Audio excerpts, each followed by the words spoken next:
Welcome to Magical Aspirations, a podcast for magical people, where we aspire to gather all of the knowledge that magic has to offer. A place to illuminate and demystify all things magical. We are your magical co-hosts. I am Annalisa. Reverend Raven here. Adriana. Tune in every Tuesday where we're dropping new episodes every week about our own personal magical stories. Have a spanking good time. And sprinkle some interviews in between. There is so much magic here. Keep coming back every week. Stay magical. Stay magical. Stay magical.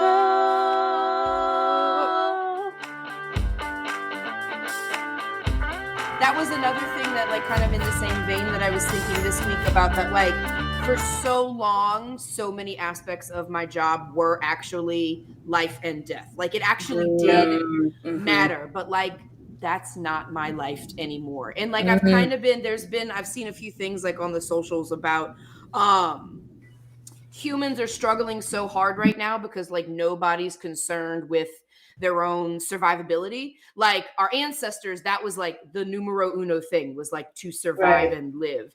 And, like, humans, we're all in this, like, feigned safetyness. And so, I don't know, it's been this interesting lesson of, like, what matters in the term of, like, what actually is, like, life and death. Like, maybe restructure what that means.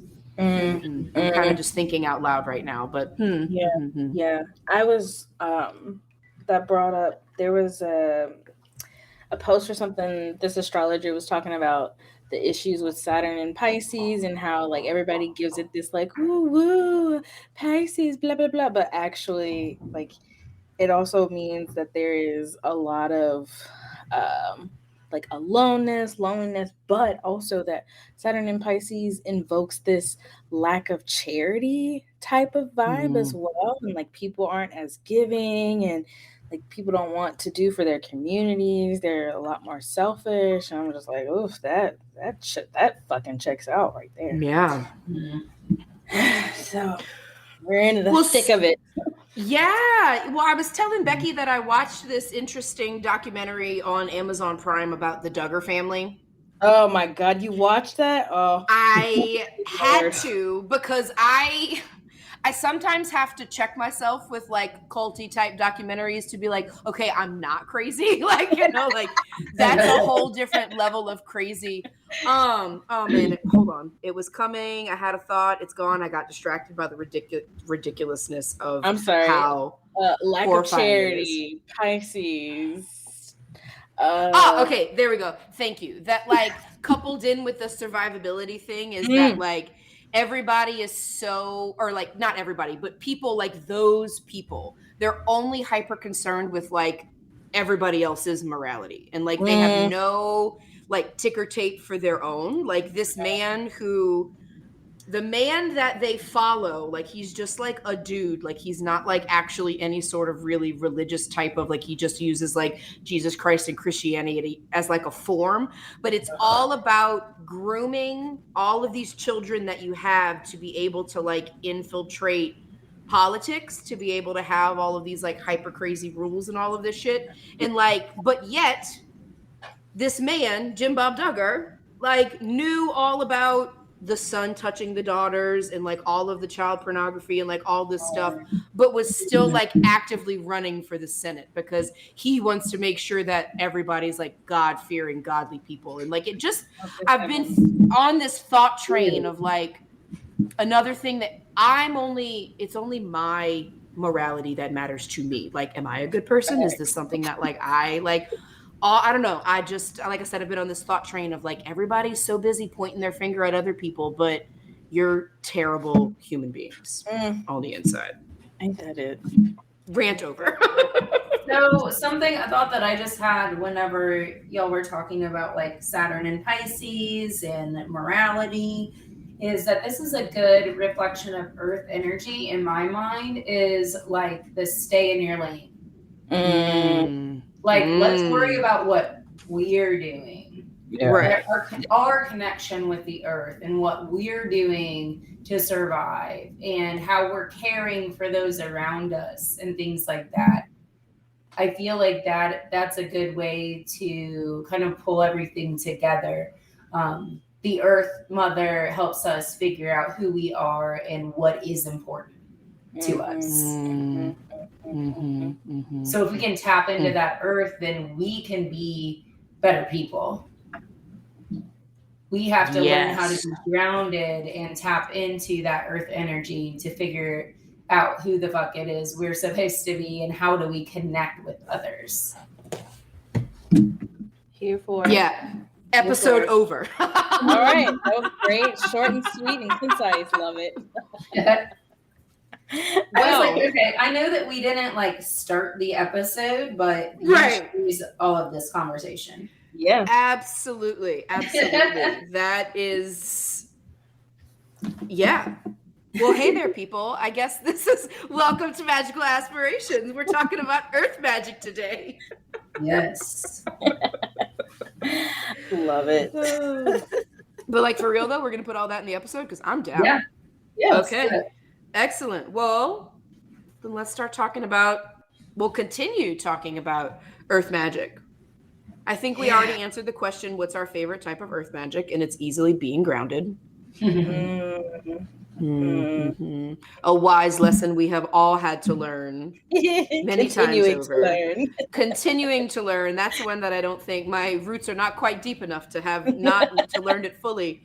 It is fascinating though, because as you know, we're just talking about all this. I go back and I think about work stuff. It's, because it's in the forefront. It's where you spend most of your time. There was a moment throughout this week with some of just the PD, the petty drama. I saw a horoscope or something somewhere on one of the socials about amidst the shit, be grounded. Like that's the trick to overcoming it, is that recognizing you're in the shit and actively grounding. And I did that, and I had a significantly better day. Kind of like Adriana was saying earlier about reframing her attitude, and then that led for a much better week. Like it's really amazing how often I continue to relearn that lesson of be active in the grounding. Like don't just, it's not a constant thing. Like you have to be like an active participant in it. Yeah. So how did you do that? The good old classic roots from my feet, taking deep breaths, trying to just actively pull the energy down. Jokes have been made about me and my hair, that like if anybody's a Harry Potter fan, I forget which movie it is, but the one where Hermione Granger, as she gets more and more frustrated, her hair gets bigger and bigger. That is me. That is absolutely me. I have a tendency to, when I'm frustrated, either like kind of pull at my hair, run my hair. It's curly, so it gets frizzy as I get hot, as I get sweaty. And so like, that's actually what happens. And I'll catch myself sometimes, putting my hands on the top of my head and like pulling them down, like past my ears and like down across my chest, like actually pulling my aura in, pulling my energy down. That's something I will go in the bathroom and do often. That is some juicy earth hair magic right there. Go for sure. There's a lot of earth up in this girl. She is stubborn like a rock. So our own personal little tough. I love it. Oh my God, yes. What about you guys? How do y'all ground amidst the shit? That's a great question. I think right now. Oh, go ahead. I was gonna say earthing. So like just go like pet a tree or take your shoes off and just stand in the grass. I like to do that on my lunch break whenever I'm stressed out. I just go to the park that's close by and sit my ass in the grass, take my shoes off and put my feet on the ground, sit with my back up against a tree, just be in nature. And that can be hard living in a city. So I definitely have made friends with the trees at the park by my work. Yeah, I second that too. Even though I'm not like fully in nature, but just being on my back porch is super helpful, especially going to admire whatever the plants are doing that day and like listening to the birds and just watching nature be nature is really intriguing and gets me out of my head. I also think that I I bring a lot of earth into my body. I guess I don't know how to describe that, but anyway, I think it's the physicalness of myself. So if it's, oh, maybe I need to sit down, maybe I need to stand up, maybe I need to walk, maybe I need to like shake myself a little bit or stretch. So I think, yeah, checking in with my body is very much where my grounding comes from. Absolutely. One of the big things that you taught in soul support that I really liked was about like the tapping. And I can't remember if it was in a dream or if we actually talked about it. Oh no, it was when we were talking about air magic and humming, like that actually like shaking up the reverberations, like as you were talking about doing your shakes and shimmies, that makes me think of like an actual like earthquake, like, you know, shaking, moving the energy through you, because that's where I get caught sometimes too in trying to ground myself down. The energy will get like hung up in spots, like even right now as I'm talking about it, I'm feeling kind of a stagnation and like around my heart and my shoulders, so I'm trying to like kind of tap and move my shoulders and shake, and that yeah. Yeah, that's it. I feel too, actually, the exact same spot that you're talking about as well, like over my heart and the right shoulder. I have been lifting a lot lately, but I've been going through obviously a lot of emotional things as well. So just trying to move it, you know, like you said, stretching and dancing, you know, just getting it out the best way that I can. My dog Zelda loves to stretch like all the time. So a lot of times whenever I see her stretching, I'll like take her lead and I'll go ahead and stretch as well. Yeah, I know she is. I found her help the other day, so. Yes, that's exactly what I was about to say. There was a moment where we were cleaning off Becky's altar as she's about to move, and I went go sit down for a second because I was feeling really overwhelmed, and Zelda immediately came over and threw herself into a downward dog, and I was like, I am going to get on the floor, I am going to pet the dog, and I am going to stretch, and it all helped tremendously. Right. Zelda was like, here, girl, let's do this together. Right. I got you. Come on, girl. You stressing me out. Let's go. Let's do a stretch. Right. It's amazing, and I love that the conversations always flow so well that what I'm thinking tends to come out of one of you guys' mouth. So in like talking about like holding your body and holding your energy in certain spaces and like survivability, I always find myself, if I'm stressed or need something, that I put myself in that fetal position. I curl my shoulders in and I, you know, tuck in real hard when I'm sleeping.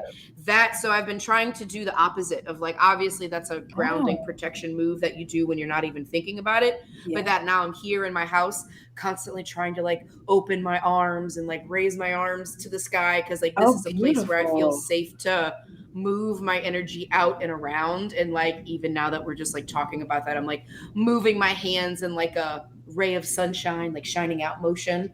Ooh, yes. Ooh, that's nice. Ooh, that's nice.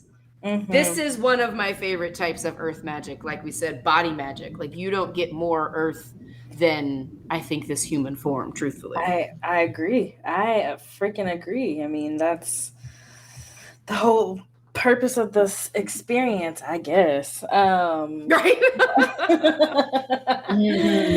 Oh, that's so beautiful. That reminds me, I literally had a dream last night, this morning, whatever, about sitting in a circle of people, and we were all stressing out, and I was just like, no, we can't do this. So let's all just sit here and meditate, and you just start making noises out of your mouth while you're meditating. They were like, what? You need to make noise? Just do it. Just do it. Just do it. And I just closed my eyes and I started doing my hum, and I was just walking around the circle, and then everybody else grabbed hands and started doing the same thing. And that earthquake, that's literally how the dream felt. It's like we shifted and shook and reverberated into like a different realm. Wow. Cool. Nice. Oh, yeah, that's juicy. All right. So I have some rocks screaming at me from my favorite. Yes. So I think we need to jump on and talk about some more earth magic with our friends. Yes.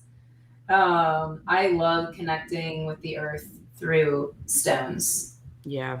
I have so many different kinds, and a lot of them I have collected myself with my husband. There is something really special about finding a stone in the earth and getting to make that connection with it.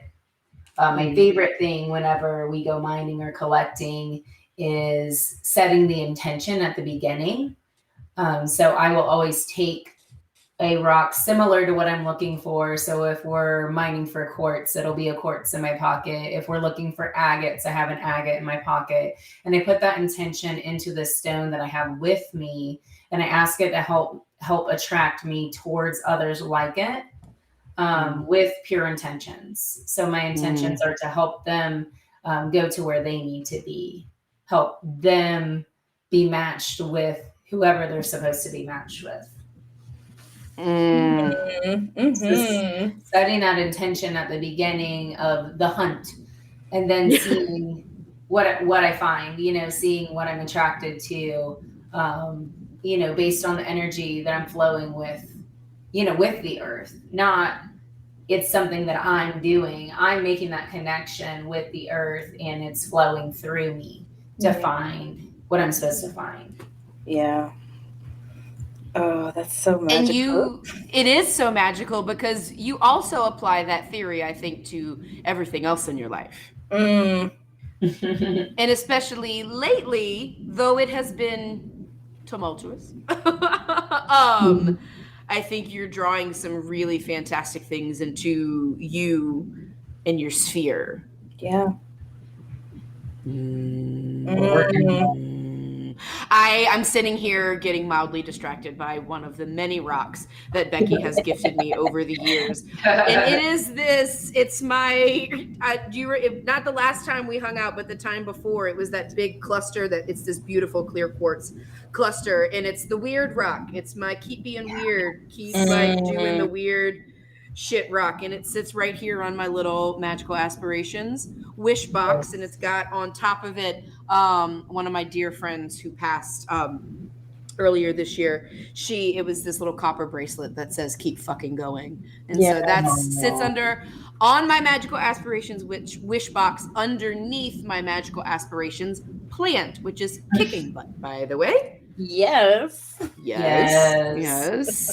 plants want to be talked about then too, I think. Obviously. The plants do want to be talked about, and obviously we knew it was going to come up because it's earth magic. But I have a challenging thought for you guys, and I would like you to fight me on it. Okay. I think plant magic is spirit magic, not earth magic. I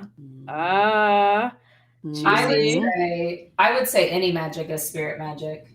That is That's true. my theory. That spirit is the thing that connects all of it. It connects all of the elements. Yes. That's exactly it, because so many of my plants, they're growing in water. They're not growing in earth. Yeah. I think I agree with the spirit magic is the foundation of all of it. Plants are, I think about plant magic the way that I think about animal magic. So I can see where you come from. Like, it is earth, but it's also air, and it's fire, and it's water, all at the same time, because they do possess all of those different elements in order for them to exist the way that they do. Right. But I feel like by us understanding plants and us understanding animals, it's a way for us to connect to the earth. Yeah.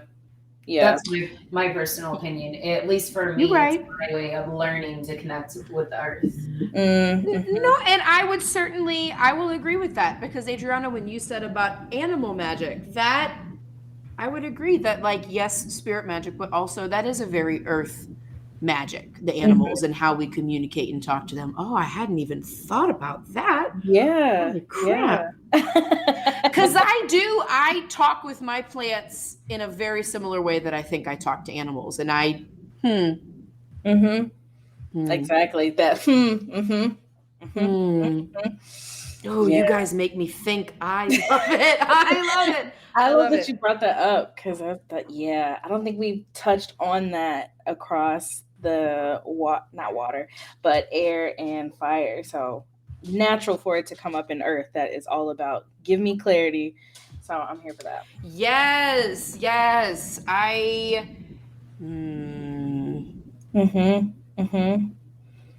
All that tangible magic. Very It interesting. is. You can I love anything that you can put your hands in or on and actually like feel. I'm such a toucher. Like I touch all of my plants. They've got all so many different textures, and I'm always commenting at work whenever I'm touching an animal that's extra soft. I like can't stop talking about it. Like, oh my God, it's the softest animal ever.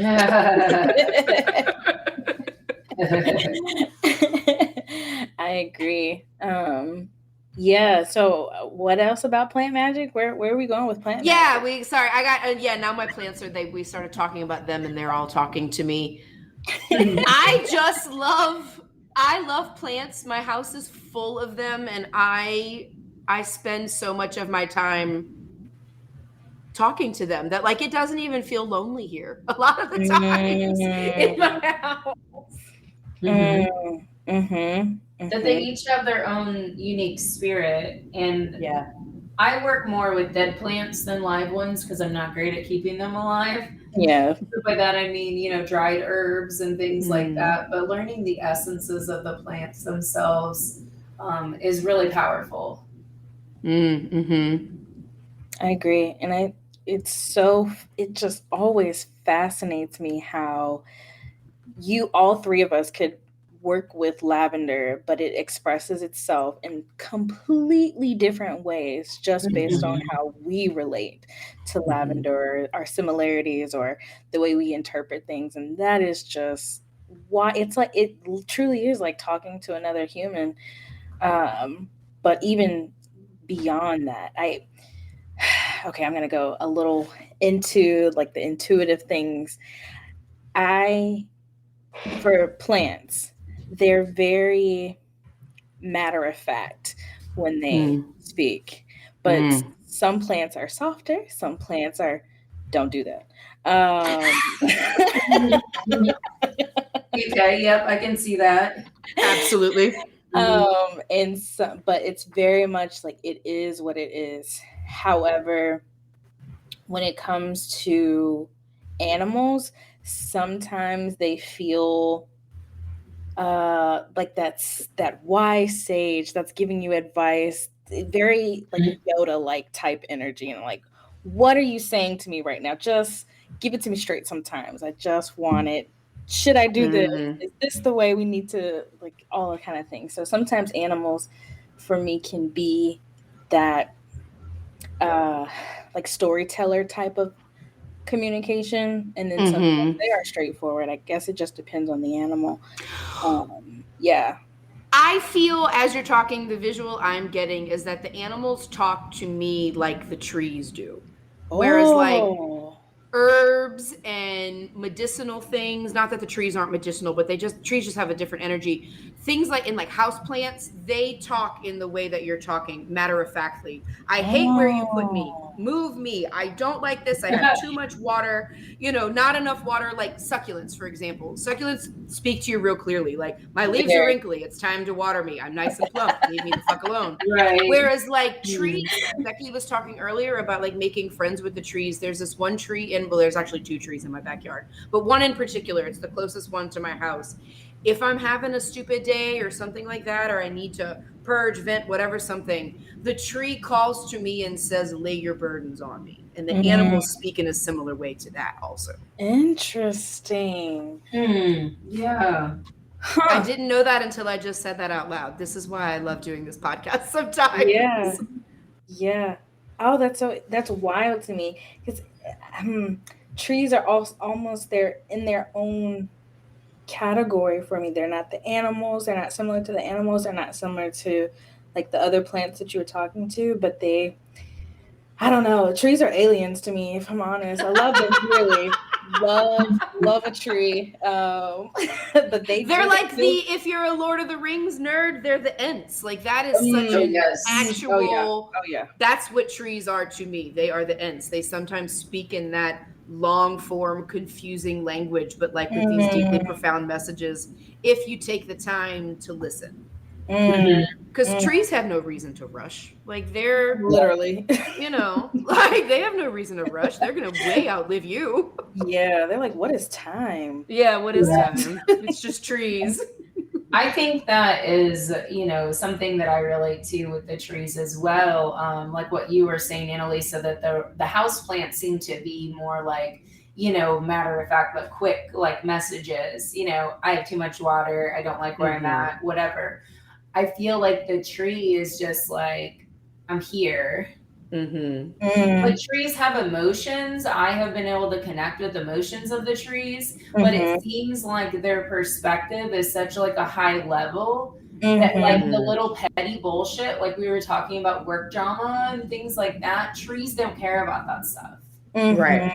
Like they're not really bothered by all these little things that happen in their environment.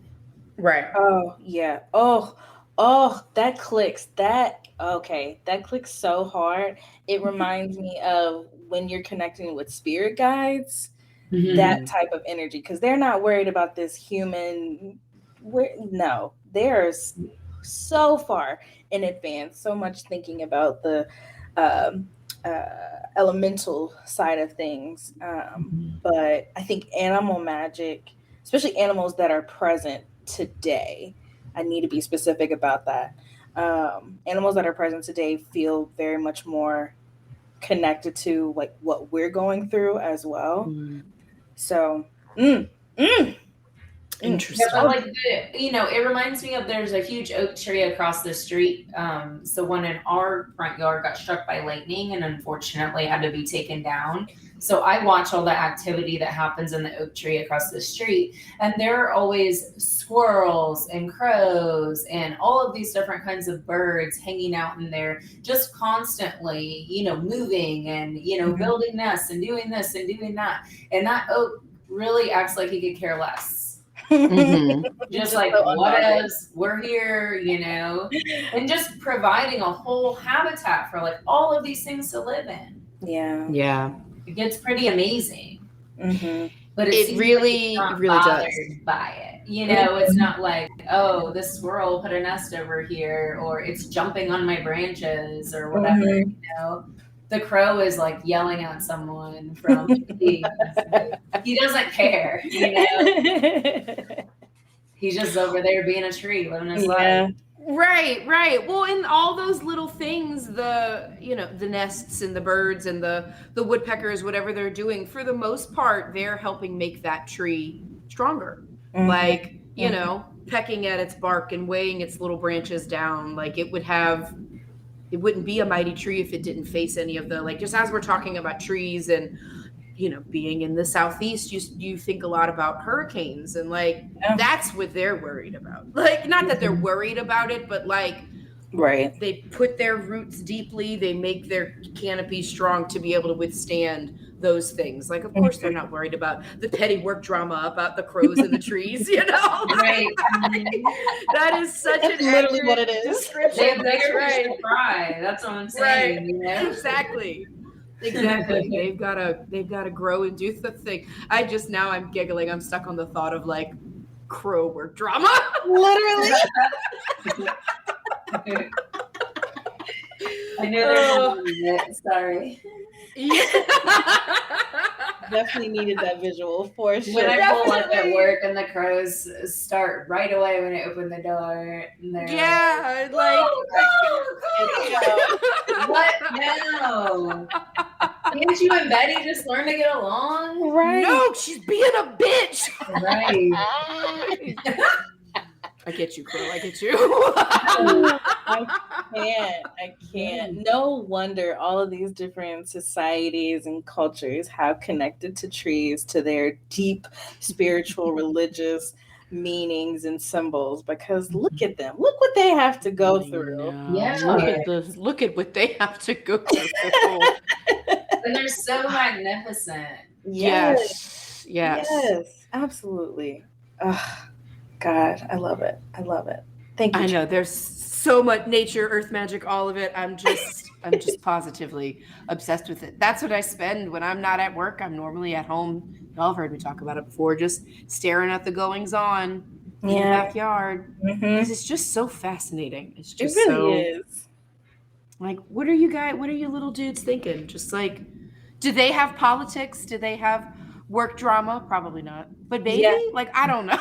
No, but actually they do, because they do talk to each other and they do have communities, and they note when like a tree is sick or there's something going on. Maybe there's not as much nutrition, so they'll like move water to a certain area because it's not getting as much as it needs. So like they're very much aware of like, hold up, wait, something's not right. Right. Yeah. But it just doesn't seem like they're bothered by it. They just deal with it, you know? Yeah. Right.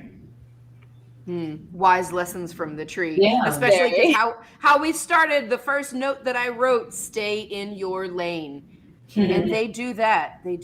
But then I also love how, you know, there's been a lot of research lately about how much like trees, same thing like mushrooms, that they talk to each other so much under the ground. Yeah. So fascinating. That makes me so incredibly curious about the plants in the ocean and the rivers, and like, do they have a similar type of communication system, or are they on a different plane with the way that they communicate with each other? I don't know. You talk about trees being aliens, that whatever's in the ocean, that is the true alien-esque. That is alien-esque. Like, you know, like that we're looking outside the earth for the aliens. There it is. On the ocean. We'll save that for next week, though, because next week will be water magic. That's probably going to be a long one. I just have a feeling. Yeah, like I'm gonna have to do some research on that one for real. Yeah. Right now we want to know. I know. Well, like we'll touch on earth magic for just a moment, because I found this immensely fascinating. You know those anglerfish that they talk about? Those deep ocean fish with the light on them. Yeah. Did you know that those are huge? Huh? Did you know that they are huge? I huge? just recently saw a picture of, you know, like a life-size depiction. They are bigger. They are taller than we are. Like, I don't know an exact. I want to say 10 feet, but that might be wrong. But they are. Hold on, I'm gonna look it up real quick. But then my husband, he's a commercial diver, so he's literally in the ocean all the time. He was like, "Yeah, but they're not that fast," and I'm like, "No, I don't like that at all. I still don't like." I don't like anything about that, sir. He's like, no, like they're what? Let's see. Anglerfish. Yeah. They're huge. Anglerfish. Yeah, I thought it's like 8 to 10 feet tall, something like that. Why are they always in movies and things as being these small little things? Yeah, Finding Nemo made them look real tiny. Yeah. But aliens. That was the whole point of that. Is that's a fucking alien if I've ever seen it. Like, let me use my magic light to lure you into my mouth. Like, right. Thank water you. magic. Wow. But I hadn't even thought about plants, like underwater plants. Like that is obviously that's still Earth. Yeah.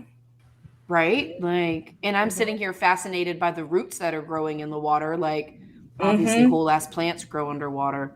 We're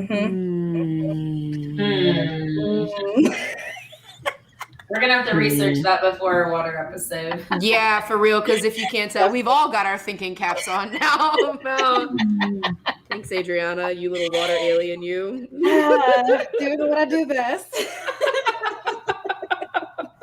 Yeah, so going back to Earth Magic, Earth I feel Magic, like yes. that it is, I don't know, more straightforward. At least for me, it was one of the easiest things to connect to when I started my magical practice. Yeah, I second that.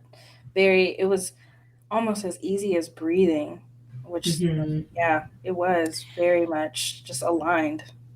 Yeah, and I probably went the complete other route, and I don't know if it's because I've got so much Earth already that like I kind of wanted to go anywhere other than Earth. Ooh. It was air, it was fire, like it was all that like high, not like high level magic, but like high vibe, like spirit, psychic shit, like trying to deal with all that rather than focusing on being grounded first. So that was a very difficult lesson to actually learn. And I've only That's why I'm harnessed. giggling. Oh, yeah.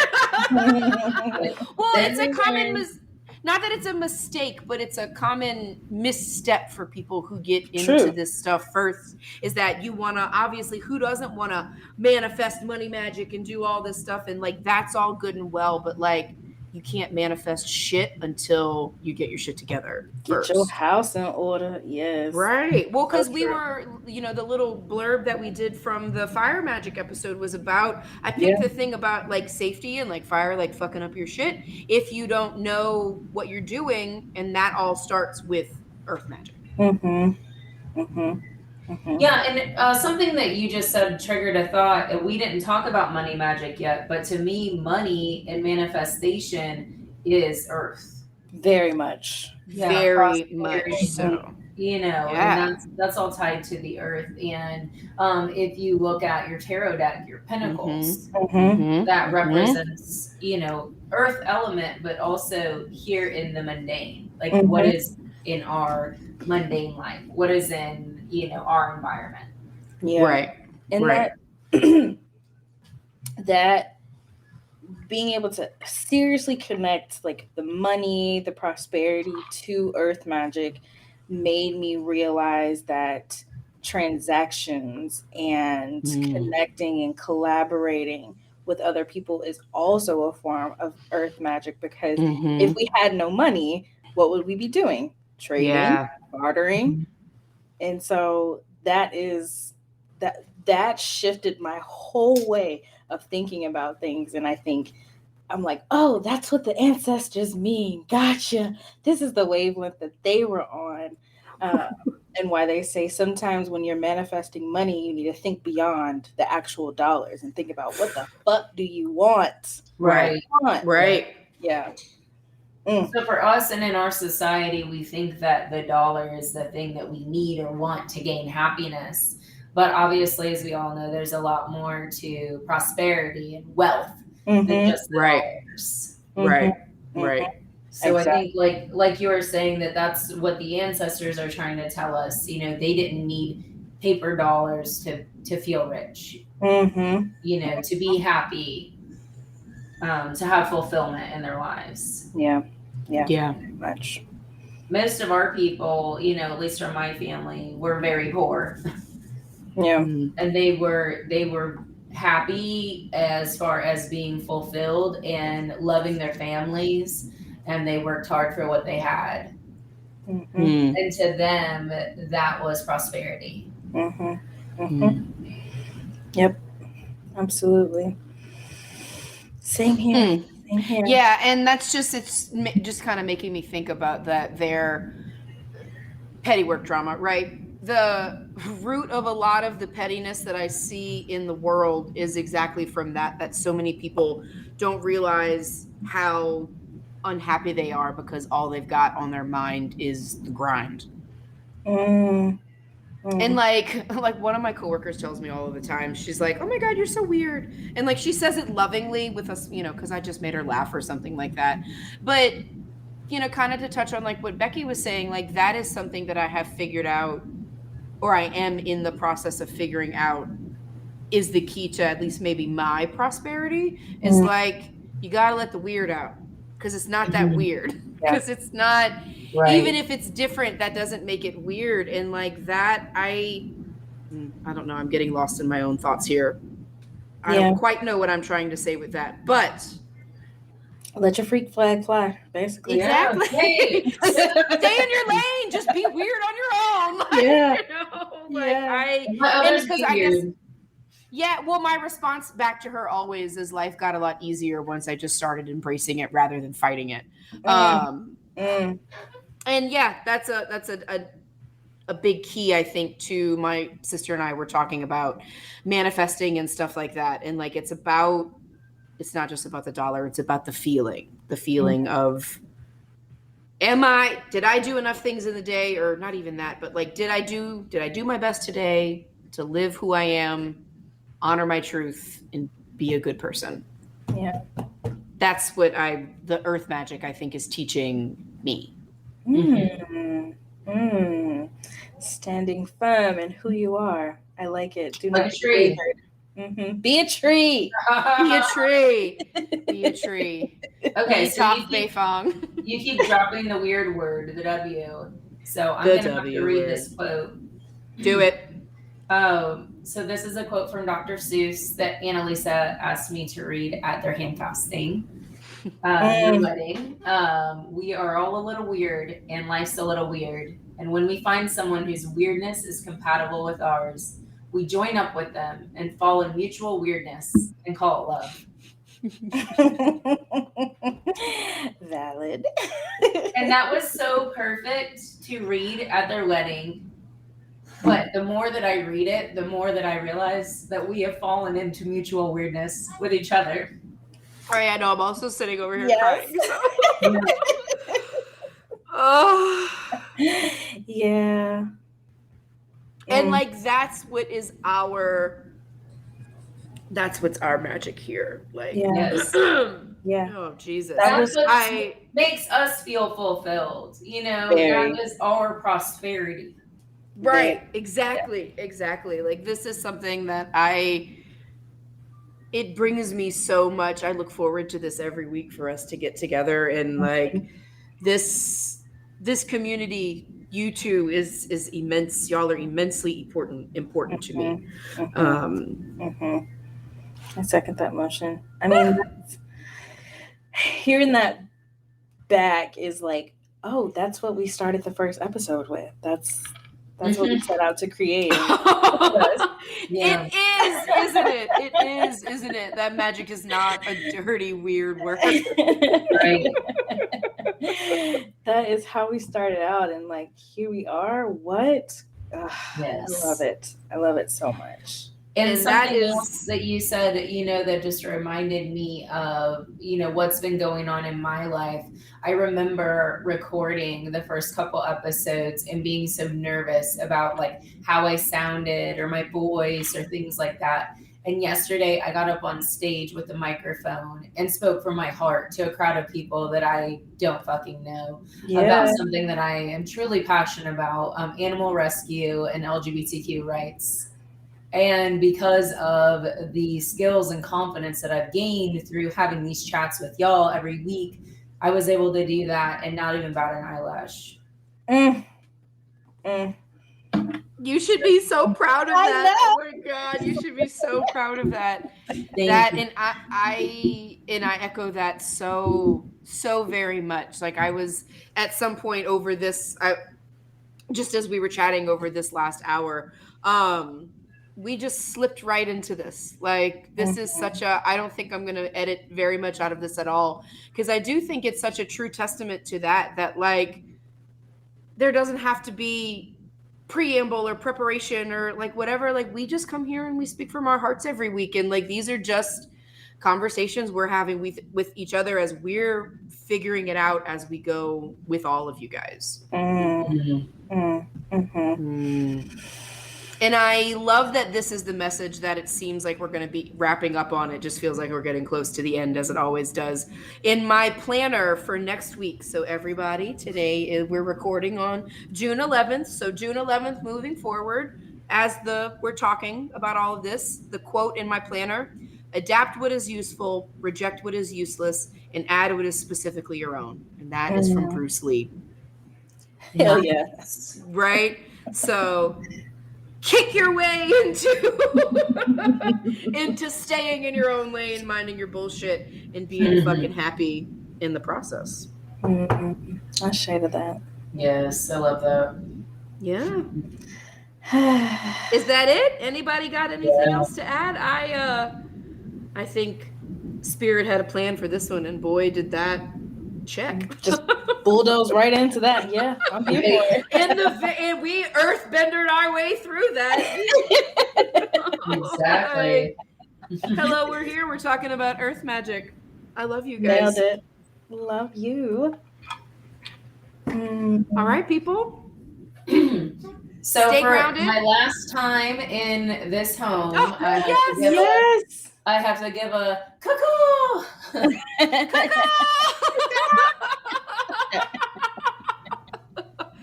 Oh, Miss Becky, for everyone to hear safe ways back to home for the final journey. Absolutely. Absolutely. And I guess the next time we'll be recording, we'll be Yep. in 3 different states officially. Yeah. I love it. Don't worry, people. We're bringing the magic to you from no matter where the fuck we are. But for now, stay grounded, stay in your lane, and stay fucking magical. Stay magical. Bye. Thank you for tuning in to this week's episode of Magical Aspirations. Be sure to like and follow us on Facebook and Instagram at Magical Aspirations to keep up with the latest and the greatest from Annalisa, Adriana, and Reverend Raven, and to join in on the Magical Aspirations conversations. Come check out our website, magicalaspirations.com, to find bonuses from our guests, our Magical Aspirations blog, and to reach out to our magical hosts with questions, comments, reviews, or ideas for future episodes. We are so grateful for each and every one of you listening. Thank you again, and as always, stay true to your magic.